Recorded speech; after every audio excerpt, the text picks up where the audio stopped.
What's up, guys? It's Coach T. As you can tell, it's raining here at Condor Field, and I'm here to tell you we're going to go inside to Condor Training Facility and show you 3 things that you can do to work on your game inside, out of the rain, and still get better. Let's go.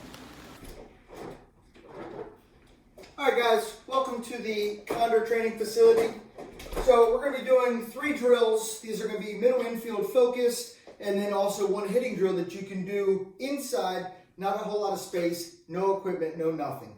You can do this virtually anywhere. If you have the ability to have a mirror nearby, that would be great.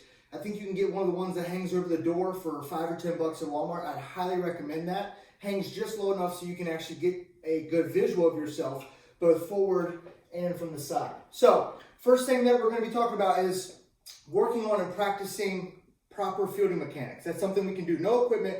Right here, we've got it's a rather small training facility, but you know what? We've got big dreams for bigger training facilities. This is just the start. But it's a very small space, and it does exactly what we need to do. So we're gonna practice proper fielding position. It's a right-left field, right-left throw approach. So it's right-left field, right-left throw. Okay. So go a little bit better. A couple other things going on. Right, left field. I'm here. Glove is down and open. Right. I'm solid. I'm in the balls of my feet. I'm in an athletic position. I'm down. Glove is open. My other hand is somewhere in this area. Doesn't have to be here, but it's somewhere in this area, ready to trap the baseball and catch the baseball in the glove. Right. From there, we're going to go here, right to belly button. As we're coming to belly button, that's when this leg is going to start to move. Moving to our target. First thing we're going to do is right foot, drop that heel. We want to go, if I'm playing third base, first base is across from me. I field a ground ball. I want to start going right to that direction. We don't want to waste a step over here. We don't want to waste a step. We want to start going right to that direction. So field, here, step, throw. Shoulder, everything, elbow, right to the target, boom. Okay?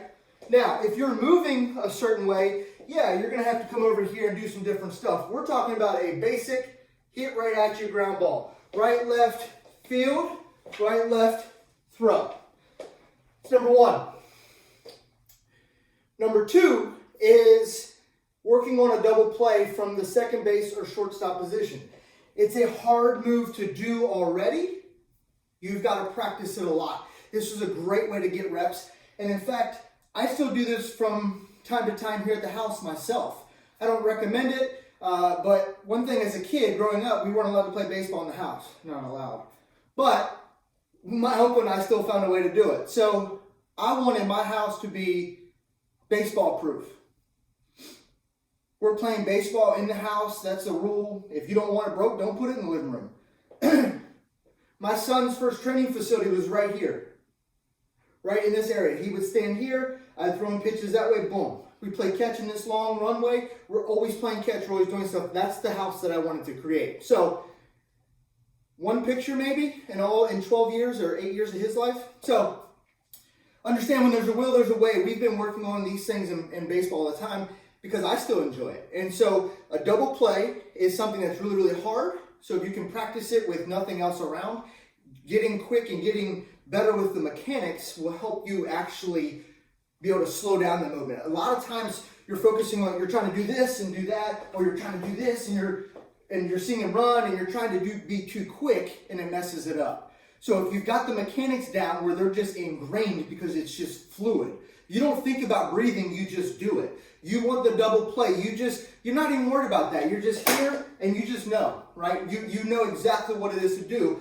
Those guys don't get there not knowing and working on and understanding the mechanics of the move and doing their thing. So, number 2 drill is the first part of that. So 2A is from the second base position. So second base is out in front of me. The ball is hit to the shortstop. I'm playing in double play depth. As I'm coming, I want to get to the bag as soon as I can, putting my left foot on that bag. I'm here. I'm in an athletic position. Ball weights on the balls of my feet, and I'm here. I'm giving him a good target. Shortstops, when you're making that feed, you want to put that baseball right here, right on that right shoulder, somewhere in this general vicinity. You know, we teach hit the guy in the chest, hit the guy in the chest. What I tell my son is, give it here. Anything here that I can work with. Okay, give him a bigger spot. We're like, oh, anything chest. No, man, give me anything here.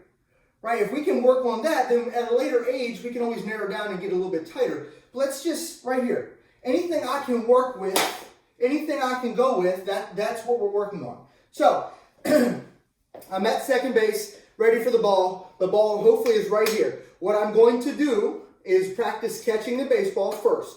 Got to be sure of one. You can't have a double play without the first, right? So catch this one.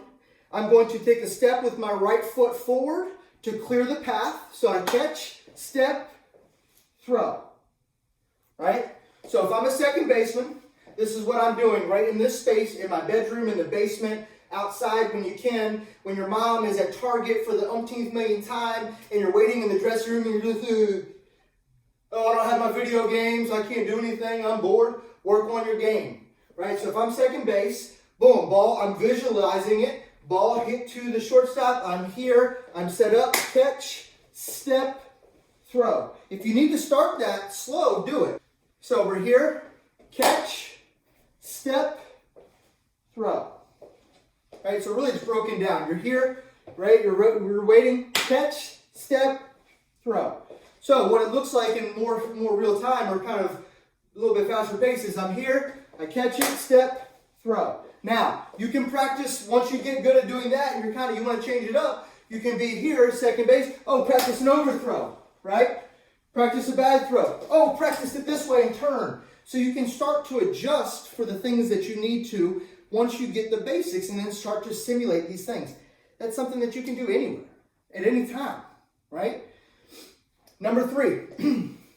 This one you really do want a mirror for, but if you don't have it, just practicing it is fine. Hitting. So, whatever stance it is. So I'm going to get in my stance, whatever your stance is, righty, lefty, doesn't matter. Here, get in your comfortable stance. Well, all I'm doing is I'm breaking down, I'm going through my swing, right? I'm visualizing a pitcher. I'd pick a pitcher that you're having trouble with. There's some kid in your league or some kid every weekend shows up and you just can't hit him. Visualize him pitching. Visualize what he's doing. Visualize what his approach is. Think about it, right? Because he's thinking about how to get you out. So visualize what it is that he's doing. Visualize, and then here, and then visualize what it looks like to make contact and achieve success off of that pitcher. So I'm here, I go through, I'm breaking it down, so I'm checking hands, and ideally I'd have a mirror set up here so I can break and see here, right? Maybe I'm too far this way, maybe I'm too far that way. Also, I know most kids these days have iPads, iPhones, all these things. Why not? You're watching other kids on videos living their life and toys and things, which is cool. My kid does the same thing. But why not go video your life? Why not video your swing and then go break that down? Now, this is a little bit more serious, a little bit more advanced talk, but if you want to become a successful baseball player, you've got to do what successful baseball players do, and that is put every single thing into the game of baseball. Mike Trout and Bryce Harper, I don't know their story very much, but they didn't spend a whole lot of time doing things outside of sports in school. And Bryce Harper decided he was done with school. But they focused everything. They may have hung out a Friday night or two and be teenagers, but for the most part, they worked their tail off. So you've got to be putting in work. Don't use rain as an excuse. Don't use space or budget or, I'm here to show you. So go back to baseball, or go back to hitting. So again, I'm getting in my stance, I'm visualizing what he's doing, I'm here, and then, so let's just say, for example, this guy keeps getting me, because I pull out, I tend to be here, so he keeps getting me with that hook on the outer half, I can't get it. So what I'm going to practice, so I'm visualizing that curveball on the outer half, I'm here, I'm visualizing myself staying close, and driving that baseball, letting the ball travel, which means if I hit the ball out here, I'm going to get a certain result. If I hit the ball here, that's letting the ball travel. So you want to let that ball travel, let it get nice and deep, hands behind the baseball, and drive the ball hard the other way. Start there, right? Oh, but coach, I'm a big power hitter. But you're not a power hitter off this guy. So go back to the basics. Analytics are great, and launch angle and this, and fantastic. I'm all about it. I love it. But if you're in a slump, or start there. I want to take the head of the first baseman off. Start there. That's a good slump builder. But visualize yourself doing that first. Again, this guy's, he's owned you at the plate. Outer half. Visualize what you're going to do right to compensate for what you've done wrong. Stay everything back. And I'm trying to, or you're trying to smoke your first base coach. Visualize, I'm going to, right? What that does is put you in a good position to be able to stay back and get you out of a slump or put you in a good spot. So when he adjusts to you, because if you go do that, right? Imagine he comes up, he's gonna start you off with what he normally finishes you off with.